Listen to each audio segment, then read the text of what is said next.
এই দেখো পায়ে যা হইচই পড়ে গেছে না। কেন? আরে সেই ওপাড়ার ভজার বউকে জানো নি? হ্যাঁ। ভজা তো 3 বছর হলো তো নিখোঁজ হয়ে গেছে। হ্যাঁ, তাকে তো কেউ খুঁজে পায়নি। না। ভজার বউ 5 মাসের প্রেগনেন্ট। হ্যাঁ, ভজার বাপ থানায় গেছিল, আবার ডাক্তার ডাকতে গেছে, প্রত্যেকের গোটা গ্রামে প্রত্যেকের বাড়ি বাড়ি সবাই ডিএনএ টেস্ট করবে ছেলেদের, জানো। আবার নাকি একটা আংটি কার গুড়িয়ে পেয়েছে, কার আংটি তা কে জানে। তুমি পাড়া যাও করতে যাও, হাঁটো। তুমি নাকি চা করবে, দোকানে যাও, তাড়াতাড়ি দোকানে যাও। যাচ্ছি, যে কাজ খেয়েছে সে কাজগুলো হাঁকবে কোন, আমাদের অত চিন্তা কিসের? সে ঠিক আছে। হ্যালো, হ্যাঁ হ্যাঁ আমি আসছি এক্ষুনি। হ্যাঁ হ্যাঁ। এ কি, তুমি কোথায় চলে যাচ্ছ?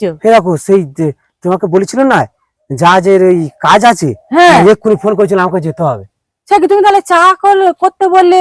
আর ও চা পরে খাওয়া হবে কোনে? আরে খাবার করে দি, তুমি একটু একটু পরে নেবে কোনে। খাবার খেতে হবে না, পরে খাবো কোনে। হাই দেখো, যাও নি এরকম করে, আমি খেয়ে যাবে তুমি চলে যাচ্ছি। শালা এ হঠাৎ করে এরকম যাবে বলতেছে কেন? নিশ্চয়ই গরজ আছে।